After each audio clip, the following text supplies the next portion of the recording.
Bismillahirrahmanirrahim. Assalamualaikum warahmatullahi wabarakatuh.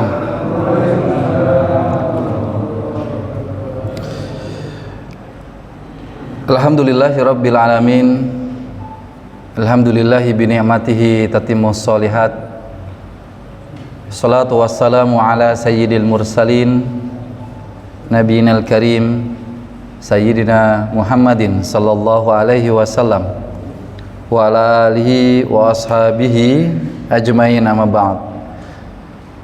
Bapak dan Ibu yang saya hormati, jamaah salat maghrib dan insyaallah isya Masjid An-Nur Gunung Sari Indah, yang semoga kita senantiasa mendapatkan lapis-lapis keberkahan Allah Subhanahu wa taala. Semoga segala apa yang kita lakukan yang menjadi aktivitas kita, wabil khusus di hari ini, semoga Allah terima menjadi amal solih dan kita mendapatkan kenikmatan-kenikmatannya.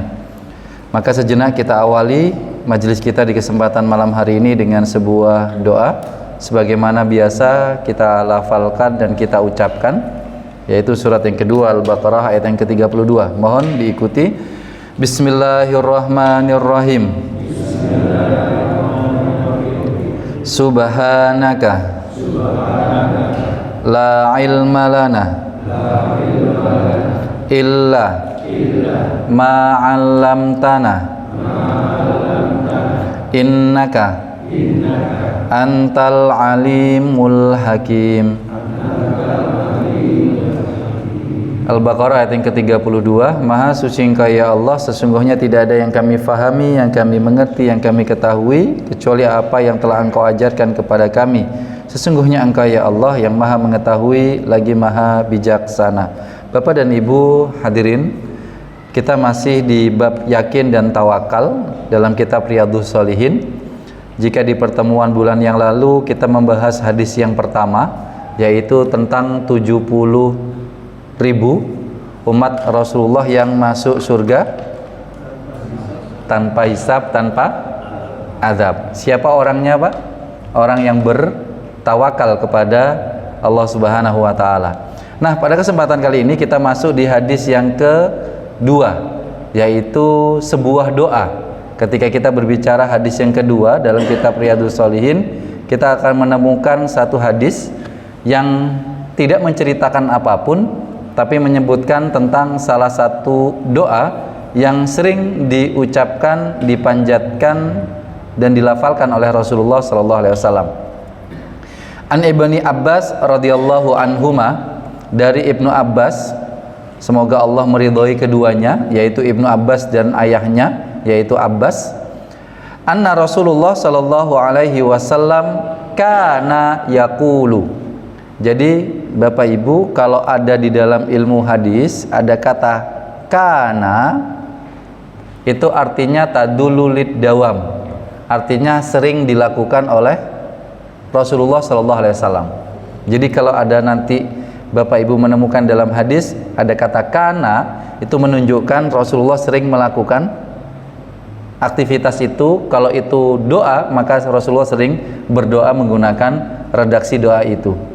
Yaqulu, Rasulullah mengatakan, Allahumma laka aslamtu wa bika amantu wa alaika tawakkaltu wa ilaika anabtu wa bika khosamtu. Di sini kalau kita lihat ada beberapa permintaan Rasulullah. 1, laka aslamtu. 2, wa bika amantu. 3, wa alaika tawakkaltu. 4, wa ilaika anabtu. Dan yang berikutnya kelima, wa bika khosamtu. Dilanjutkan dalam hadis ini, Allahumma a'udzu biizzatika la ilaha illa anta antudillani antal hayyul ladzi la tamut wal jinnu wal insu yamutun.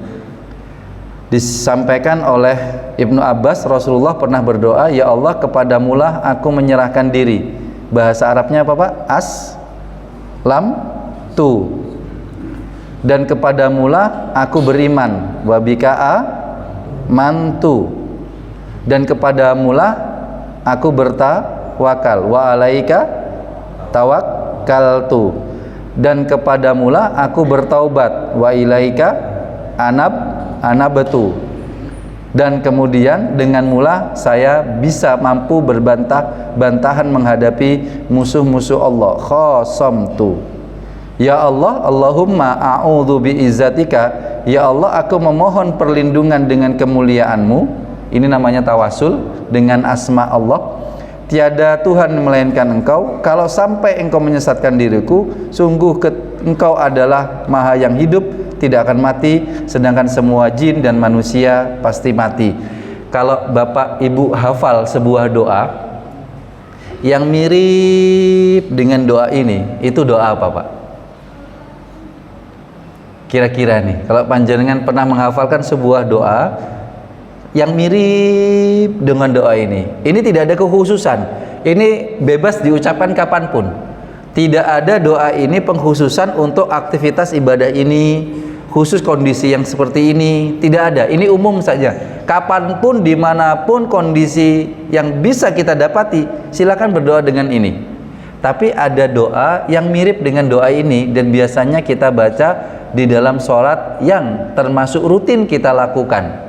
Kira-kira apa, Pak?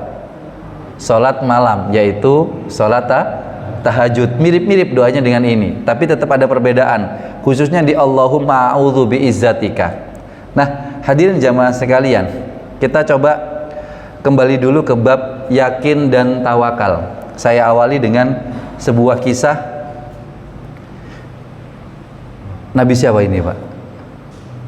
Kalau Masya Allah, bisa baca Arab juga, Pak ya.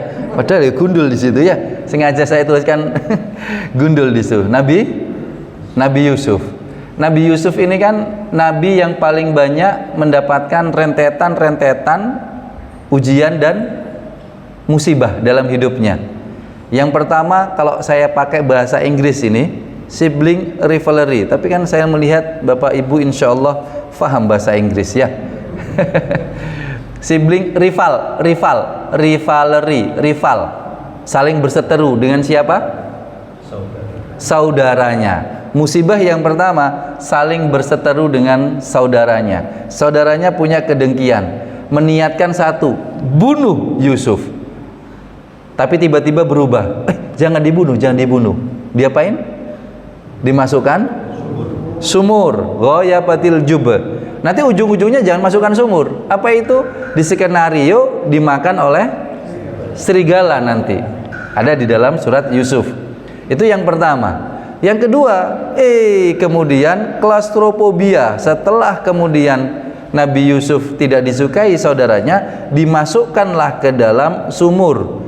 Kalau bahasa kerennya klaustrofobia, takut kondisi sempit, gelap, sunyi, sepi, sendirian dalam jangka waktu yang agak panjang.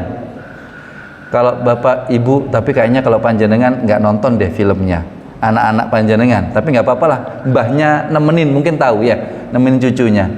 Film apa yang ada anak kecil jatuh di dalam sumur gelap, tiba-tiba kaget karena ada hewan kelelawar keluar. Hewan apa itu? Apa film apa, Pak? Tahu juga, Batman di sini ya. Ini kakek-kakek gaul di sini ya. Itu mengalami sebuah ketakutan dengan kondisi yang sempit, Batman itu, dan itulah mirip dengan sebuah nama klaustrofobia, ketakutan dalam kondisi yang gelap, sempit, karena Nabi Yusuf diletakkan di sumur yang sempit gelap. Sexual harassment. Apa itu sexual harassment itu? Sebuah perilaku dia secara seksualitas itu diganggu, ya, disenangi sama siapa, Pak? Sama siapa? Sama siapa ini, Pak? Beda sama sexual abuse. Kalau sexual harassment ini itu yang motong-motong buah. Berarti Nabi Yusuf disenangi banyak orang, banyak perempuan. Itu sexual harassment. Kalau sexual abuse itu yang dilakukan hanya satu lawan satu. Dapat perilaku ketidakbaikan dalam urusan itu, yaitu oleh istri oknum pejabat. Saya nyebutnya gitu. Human trafficking, dijual belikan manusia itu. Kriminalisasi, masuk penjara padahal tidak salah. Kemudian pengkhianatan, sahabatnya tidak mau memberitahukan.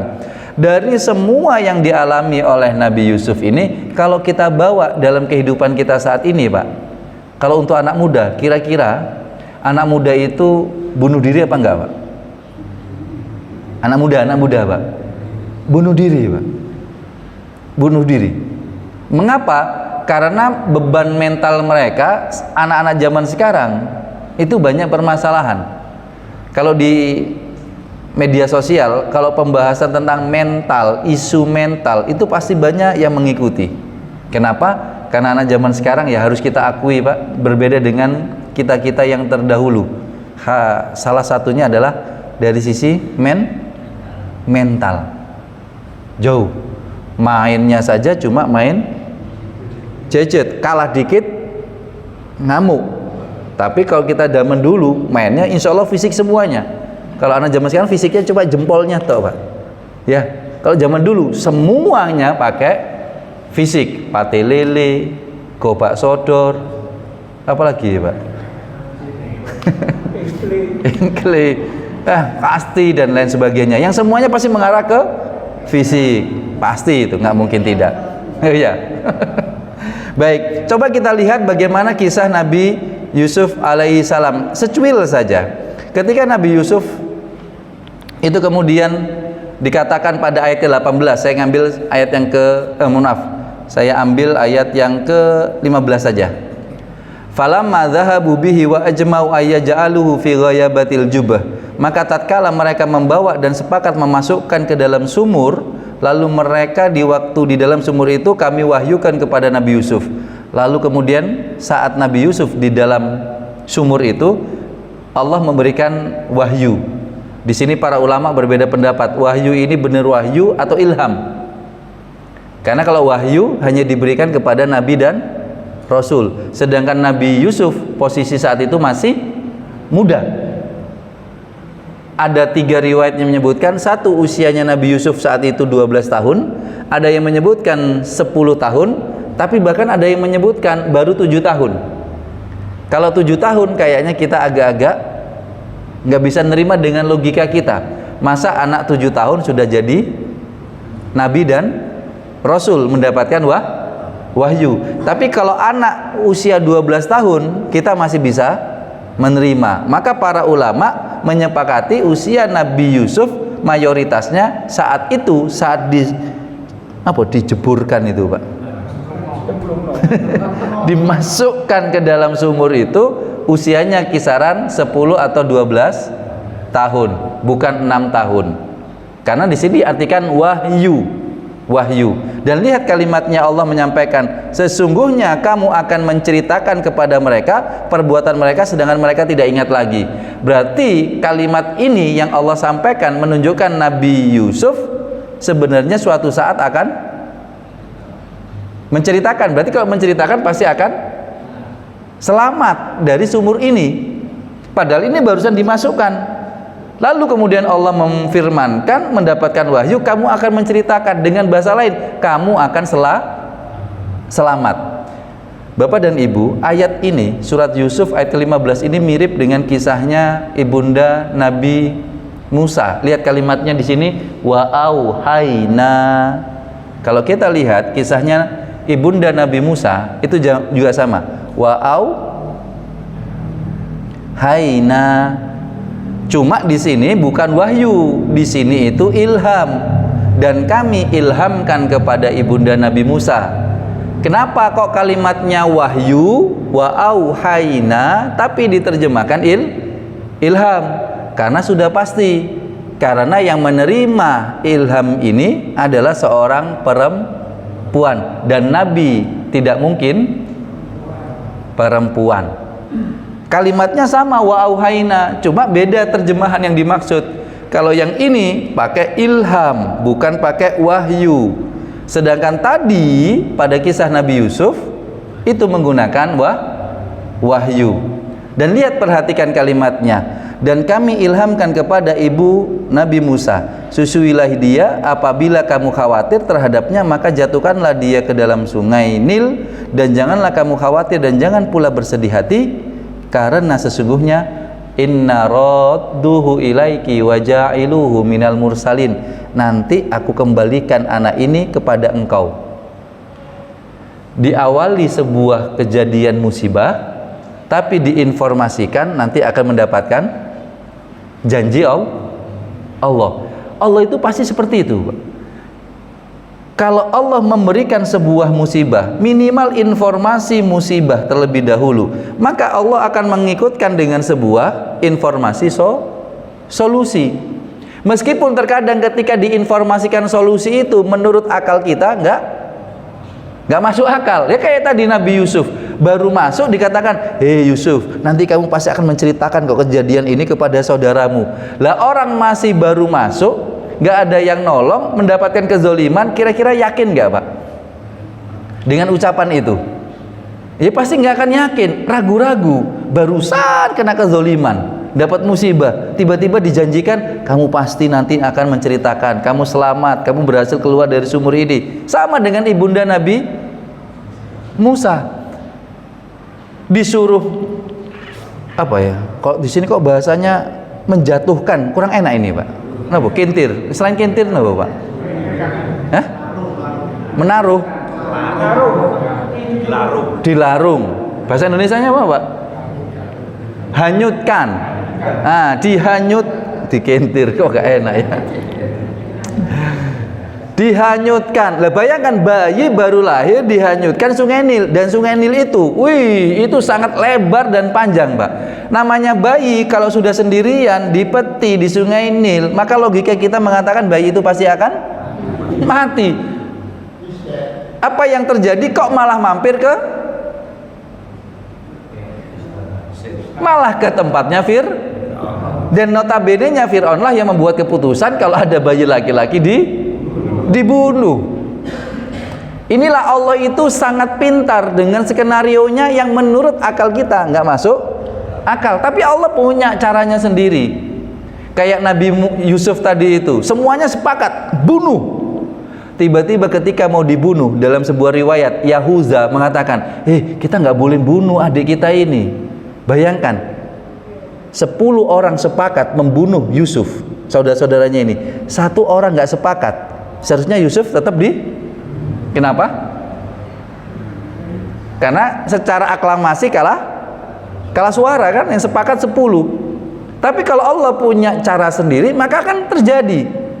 Nah, apa yang terjadi? Dijawab oleh Allah pada surat ke-28 ayat ke-7, ayat yang ke-13-nya Allah kemudian menjawab.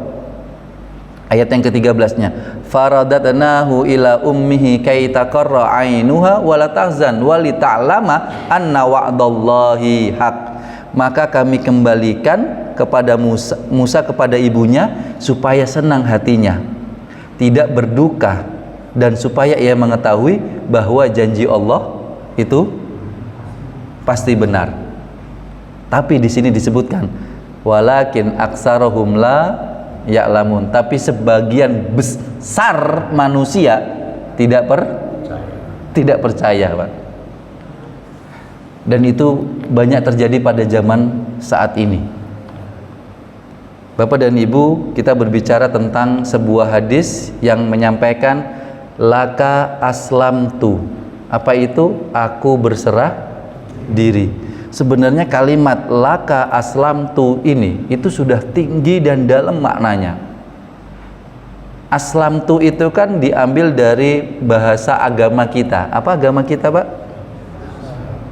Lebih tepatnya sebenarnya al-Islam. Kalau Bapak Ibu buka Al-Quran, itu pasti kalau nyebut Islam itu pakai al-Islam. Tapi kalau di hadis memang ada beberapa yang pakai langsung Islam. Innad dina indallahi Islam atau hil Islam? Pasti hil. Innad dina indallahil Islam. Maka biasanya kalau ada kata-kata Islam itu pasti pakai alif lam. Cuma dibawa bahasa Indonesia, biasa Indonesia ini Pak, dari bahasa Arab dibawa bahasa Indonesia, nek roto-roto angel-angel dibuat sederhana lah, ya kan? Mulai Sayyidina jadi Sayyid, jadi kalau yang perempuan Sayyidati jadi Siti, pokoknya dipotong-potong dan enak gitu ya.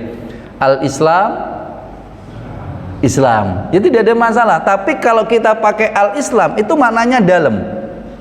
Kenapa? Karena di situ menggunakan at-ta'rif khusus itu saja, dan yang kedua al-istighraq holistik kesempurnaan. Jadi kalau pakai ada alif lam itu fungsi yang pertama adalah at-ta'rif. Ini mirip kalau Bapak Ibu masih ingat kata-kata kalau saya nanya ke panjenengan, bagaimana seluruh hadirin jamaah Masjid An-Nur kabarnya hari ini? Jawabannya gimana Pak? Alhamdulillah sehat. Pasti kata-kata alhamdulillah, pasti pakai al. Nggak pernah saya dengar alhamdulillah, nggak pernah. Pasti harus pakai al. Itu mirip dengan Islam. Kenapa harus pakai al? Satu, at-ta'rif khusus. Maksudnya bagaimana? Misal nih, Bapak ditanya sama ibu, Pak, sholat maghrib di mana? Bapak maksudnya adalah Masjid An-Nur. Maka kalau pakai bahasa Arab, Bapak jawabnya gini, mau ke al-masjid. Nah, pakai al Pak, karena cuma satu khusus itu saja. Maksudnya al-masjid. Loh, masjid mana? Yuk di mana ke An-Nur. Maka pakai al-masjid, artinya takrif khusus satu itu saja. Tapi kalau Bapak ditanya sama ibu, mau sholat maghrib di mana? Masjid. Nah ini berarti istri tambah bingung. Karena kalau nggak pakai al itu masih umum. Masjid yang mana nggak jelas. Dan biasanya ibu-ibu kalau Bapak jawabnya masjid versi bahasa Arab, itu berarti bapak-bapak perlu kita waspadai. Karena nanti bisa jadi masjidnya yang dekat rumah, cari yang agak jauhan nantinya ya. Al masjid itu artinya khusus, ta'rif satu itu saja. Yang kedua al istighraq, sempurna. Maka kalau kita berbicara Islam, ya Islam satu ini saja Islam. Apa itu? Yang beriman kepada 6 rukun iman, yang berislam kepada 5 rukun Islam. Gak ada Islam yang lain. Syiah yang nggak masuk di situ. Karena namanya at-ta'rif plus al-istighraq, totalitas. Masih ingat dulu analoginya untuk ucapan alhamdulillah Pak? Kalau panjenengan mengucapkan alhamdulillah sehat Ustadz, tapi sing sebelah kini loh, saya rotok-rotok kecentitik kurang mari sebelah kini. Tapi ketika saya tanya bagaimana kabarnya Pak, panjenengan jawab kalau sudah alhamdulillah itu kan sudah sempurna. Alhamdulillah ini kalau sudah sempurna nggak usah tambah. Kalau sesuatu ditambah berarti yang ditambah ini sempurna apa enggak Pak? Ya tidak sempurna, karena masih ditambah. Karena sudah sempurna ya nggak usah ditambah-tambahi. Gimana kabarnya Bu? Alhamdulillah, titik. Jangan ditambah walaupun. Gimana Bu? Kemarin Bu arisannya alhamdulillah dapat, ya walaupun nggak sesuai nominalis di sini nih ya. Jangan ditambah tapi, walaupun, meskipun, tetapi, karena ini yang sering kita tambahkan dalam ucapan alhamdulillah. Berarti kalau kita mengucapkan alhamdulillah masih ada tambahan itu, fungsi al tidak istighraq. Nah, hadirin jamaah sekalian, tapi kalau kita perhatikan, Islam itu secara bahasa artinya adalah patuh, damai, selamat. Islam itu artinya patuh, damai, selamat. Maka ketika kita mengucapkan Allahumma laka aslamtu, ya Allah kepadamulah aku patuh, kepadamulah aku akan mendapatkan ketenangan, dan kepadamulah aku akan selamat. Keselamatan itu akan dimulai dengan sebuah kepatuhan terhadap apapun yang telah Allah tuliskan dalam aturan-aturannya. Maka kalimatnya Allahumma laka aslamtu itu, Masya Allah, Tapi yang paling penting juga setelah Allahumma laka aslamtu, apa itu? Wabika amantu. Amantu itu artinya keyakinan. Setelah pasrah tetap harus yakin. Nggak mungkin pasrah nggak yakin. Bahkan nih, keyakinan kita itu akan memberikan sebuah hasil, meskipun apapun yang kita lakukan dalam konteks kita tidak tahu itu akan memberikan sebuah faedah dan keberhasilan. Contoh, suatu saat ada seorang yang anak muda itu pengen beli Pajero, Pak. Pengen beli Pajero. Lalu biasalah mendatangi seorang tokoh agama di kampungnya itu. Lalu kata tokoh agama, "Mas, mau beli apa?" "Pajero." Sampean dulu raine sampean iki ana kaca ta nduk omah? "Ada, Pak Yai." Ya sudah, ngocok dulu lah. Cocok nggak rai koyo ngene iki numpak Pajero? Cocoknya jadi numpak motor? Enggak, Pak Yai, saya pingin beli mobil Pajero.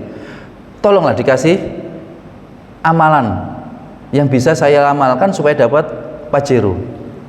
Karena kiainya ini agak-agak juga gregetan sama anak muda ini. Lalu kata kiai, ya sudah, baca Al-Waqiah 300 kali sehari.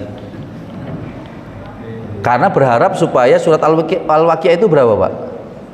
Berapa ayat Al-Waqiah? Nah, 300 sanggup apa enggak, Pak? Kan ingat kan fadilahnya surat Al-Waqiah kalau dibaca pagi hari?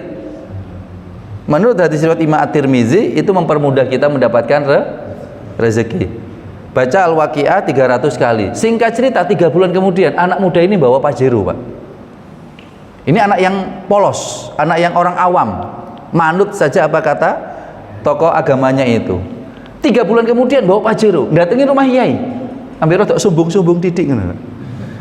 "Assalamualaikum Pak Yai." "Waalaikumsalam." "Wih, Pajero." "Iya Pak Yai, Pajero saya." "Loh, nyewa tak?" "Loh, bukan Pak Yai, ini Pajero saya." Beli cash keras Pak Yai." "Loh, kok bisa?" "Loh, saya mengamalkan amalannya Pak Yai kemarin yang nyuruh saya baca Al-Waqiah 300 kali." "Kok iso? Kayak apa carane?" "Sedino membaca surat Al-Waqiah 300 kali." Loh, kata anak muda ini dengan lugunya dan polosnya. "Duh, kan Pak Yai nyuruh saya baca Al-Waqiah 300 kali. Jadi cuma baca Al-Waqiah, Al-Waqiah, Al-Waqiah, Al-Waqiah, Al-Waqiah, Al-Waqiah, Al-Waqiah, Al-Waqiah." Jadi gampang Pak Yai. Cuma butuh sekitar 15 menit sudah dapat selesai. Al-Waqiah, Al-Waqiah, Al-Waqiah, Al-Waqiah, Al-Waqiah, Al-Waqiah, Al-Waqiah, Al-Waqiah, Al-Waqiah 300 kali. Tapi kenapa kok kabul, Pak? Karena dari awal dia sudah yakin. Dan banyak kejadian ini, bahkan saya pribadi itu sudah mendapati sendiri, Pak. Suatu saat ada seorang suami yang baru nikah lah gitu. Kemudian datang ke saya, Ustadz kan anaknya sudah, tahu kan Pak ya, anak saya Pak ya, istri saya kan 4 Pak anaknya, ya kan, Bapak tahu kan anak saya ada 4, istri saya 1. Akhirnya dia nanya sama saya, Ustadz, supaya waktu Ustadz dulu nemenin istri itu kemudian anak itu istri itu mudah melahirkan, apa yang harus dibaca? Oh, saya beritahukan saja, sudahlah Mas, baca apapun juga bebas, nggak ada yang harus, yang khusus, baca sajalah. Bener Ustadz, saya minta ini. Lalu cuma saya bilang, kalau nanti kesulitan, bisi ono janinnya, Dek, jangan nyusahin ibu ya, ayo cepet keluar ya, bisi ono gitu aja. Gitu tuh Ustadz? Iya, yang namanya anak baru hijrah Pak, masih awam lah. Apa singkat cerita? Ngapa nyungsang nyoba? Sungsang ya. Nah, singkat cerita di BCI. Nah, ojo nyusahno ibumu, metu yo, nang metu, ayo metu. Tiba-tiba langsung keluar. Lu gitu bahagianya menceritakan ke saya. Dalam hati saya, iku asli wingi aku ya guyon. Tapi kenapa kok bisa dia seperti itu? Karena dari awal saya tahu dirinya ini sangat yakin. Maka kenapa di dalam Islam keyakinan itu diletakkan pada konteks tertentu di awal iman itu. Rukun iman, rukun Islam. Karena kata-kata iman ini di atasnya kata-kata Islam dalam hal yang mana yang terlebih dahulu, meskipun keduanya tetap harus dikaitkan. Ketika kalimat Allahumma laka aslamtu wa bika amantu, lihat kalimatnya, laka itu kepemilikannya Allah, bi kalau bahasa Indonesia terjemahnya apa? Dengan laka itu kepemilikan Allah luar, bi wa bika amantu itu kepada diriku aku mengimani engkau. Jadi kalau laka aslamtu itu keluar, kalau bika itu masuk ke dalam.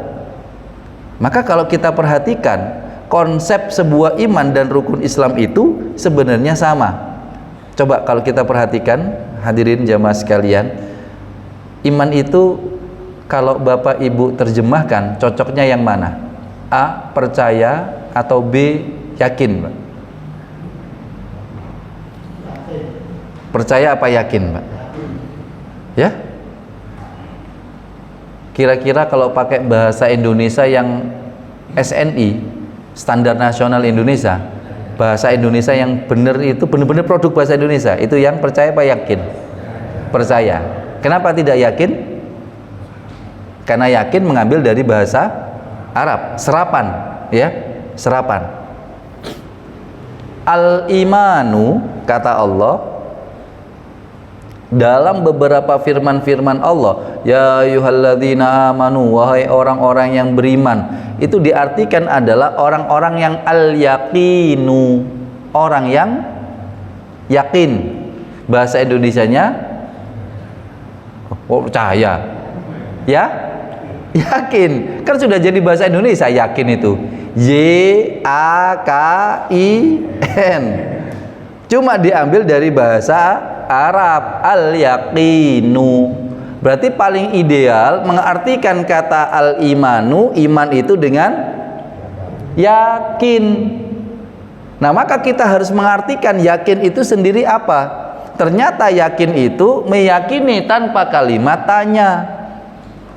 Sama halnya dengan ibunda Nabi Musa, dengan Nabi Yusuf, ketika dirinya mendapatkan sebuah hal perintah atau informasi tentang solusi, ini seharusnya diyakini tanpa banyak nanya.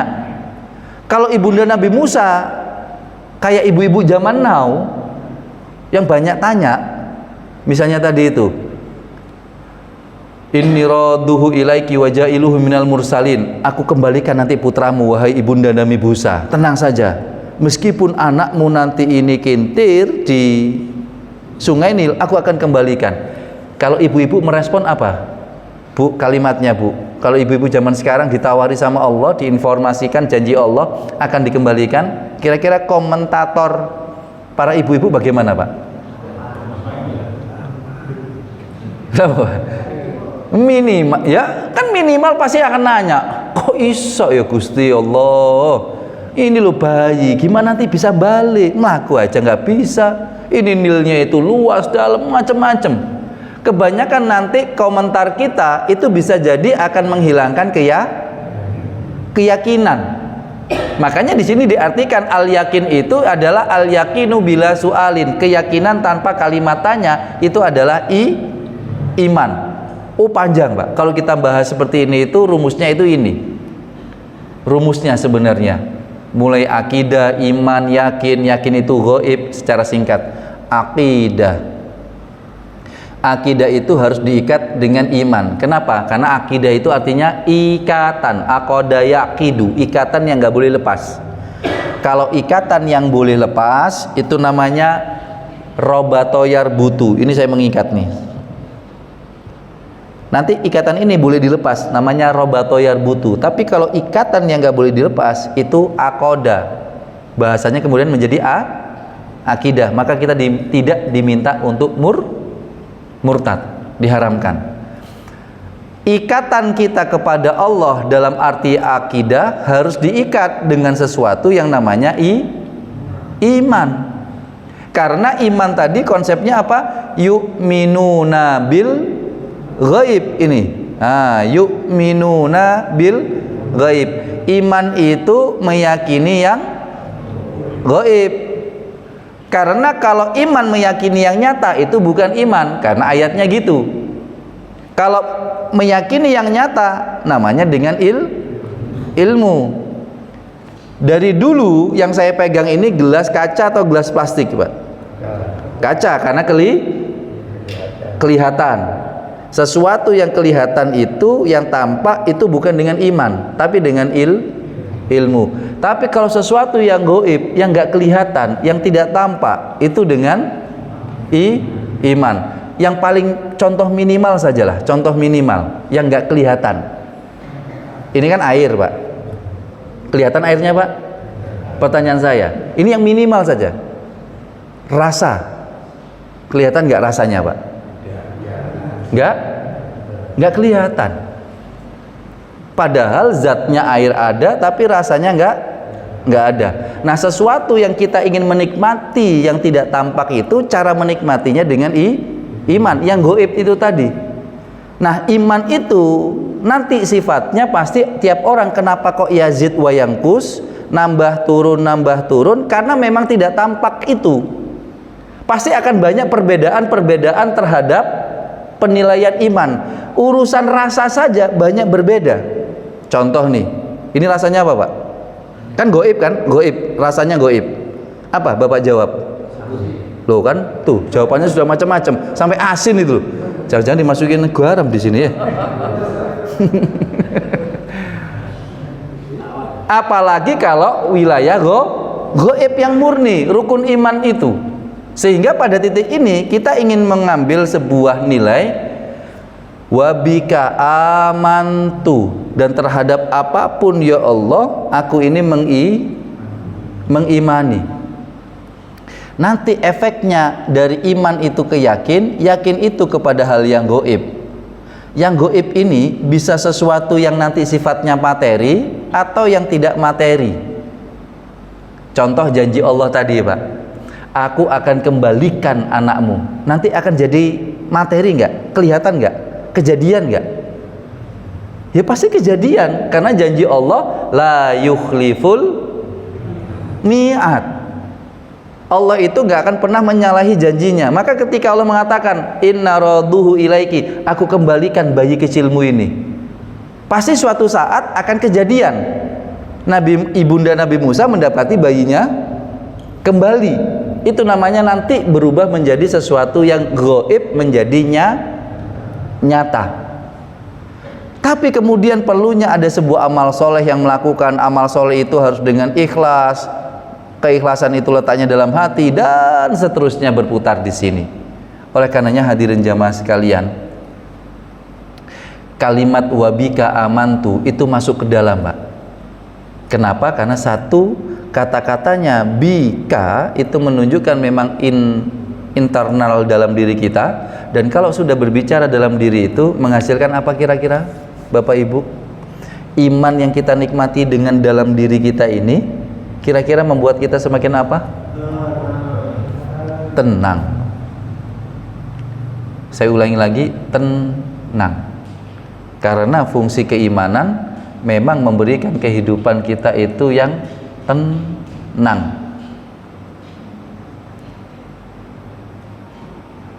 Jika kemarin kita membincangkan tentang tawakal, itu adalah suatu hal yang kita serahkan, kita wakilkan urusan kita kepada Allah.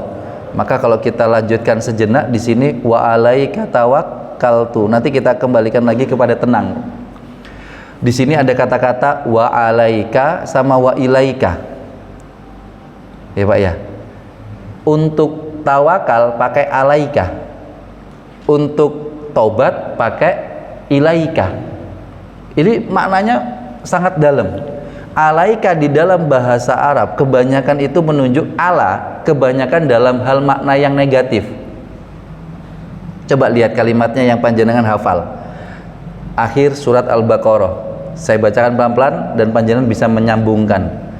Laha ma kasabat. Di situ ada laha wa alaiha. Ada laha ma kasabat wa alaiha maktasabat. Coba panjenengan buka di surat Al-Baqarah itu. Kalau laha itu artinya positif, pahala. Kalau alaiha itu negatif, tentang sebuah dosa.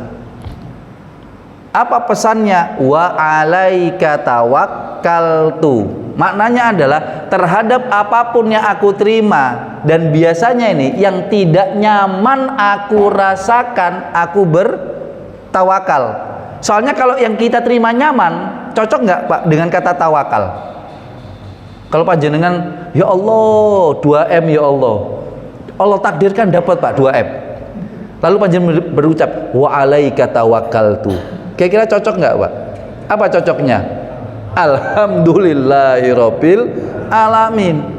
Maka kata alaika itu cocok dengan tawakal, karena alaika itu sifatnya sesuatu yang tidak kita sukai, di luar keinginan kita, di luar kehendak kita, maka kita serahkan sepenuhnya kepada Allah. Beda antara tawakal sama aslam tu. Saya ulangi lagi, beda antara tawakal dengan aslam tu. Kalau aslam tu, aku berserah diri. Kalau tawakal tu, aku bertawakal kepadamu. Apa bedanya Pak? Aslam tu, aku berserah diri. Aslam tu ini totalitas. Kalau tawakal hanya urusan hal-hal yang tidak kita sukai. Jadi aslam tu ini sesuatu yang kita sukai, enggak sesuatu yang kita sukai, kita totalitas menyerahkan urusannya kepada Allah, sudah berserah diri. Tapi kalau tawakal ini konteksnya, kondisi dan keadaannya hanya pada perkara-perkara yang tidak kita sukai. Masih ingat materi yang lalu ketika unta itu Pak? Kata sahabat ini, aku ikat atau aku baru bertawakal, atau aku nggak ikat lalu bertawakal?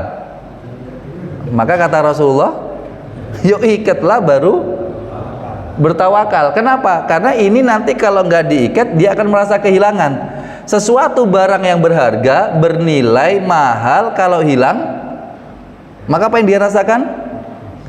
Ketidaknyamanan. Maka diminta ketidaknyamanan ini diikat dengan tawakal. Baru urusan yang berikutnya, wa ilaika anabtu. Sebagai penutup, ilaika ini artinya adalah sebuah kesadaran diri. Kalau ilaika ditunjukkan kepada kalian, contoh ayat yang populer lah, wa min ayatihi an khalaqalakum min anfusikum azwaja litaskunu ilaiha. Ini menunjukkan tentang sebuah niatan inisiatif kita untuk kemudian bertaubat. Saya tutup di sini. Kenapa? Wa ilaika anabtu. Inisiatif, kesadaran diri untuk bertaubat. Karena taubat tidak mungkin diartikan adalah taubat kalau dia tidak memiliki kesadaran. Maka hadirin jamaah sekalian, laka aslamtu wa bika amantu wa alaika tawakkaltu wa ilaika adabtu wa bika khosamtu. Monggo ditambahkan pada beberapa doa-doa yang panjenengan hafalkan. Semoga dengan itu Allah selalu memberikan kita jalan keluar, solusi dari problematika kehidupan kita. Jika Rasulullah saja sering menggunakan doa ini, maka tentunya kita juga harus sering menggunakan doa ini. Semoga dengan itu kebaikan-kebaikan kita dapatkan. Amin ya rabbal alamin. Kita tutup dengan istighfar 3 kali. Astaghfirullahalazim, astaghfirullahalazim, astaghfirullahalazim. Rabbana atina fid dunya hasanah wa fil akhirati hasanah wa qina adzabannar. Wa akhiru da'wana alhamdulillahi rabbil alamin. Kita tutup dengan doa kafaratul majlis. Subhanakallahumma wa bihamdika asyhadu an la ilaha illa anta astaghfiruka wa atubu ilaik. Wassalamualaikum warahmatullahi wabarakatuh.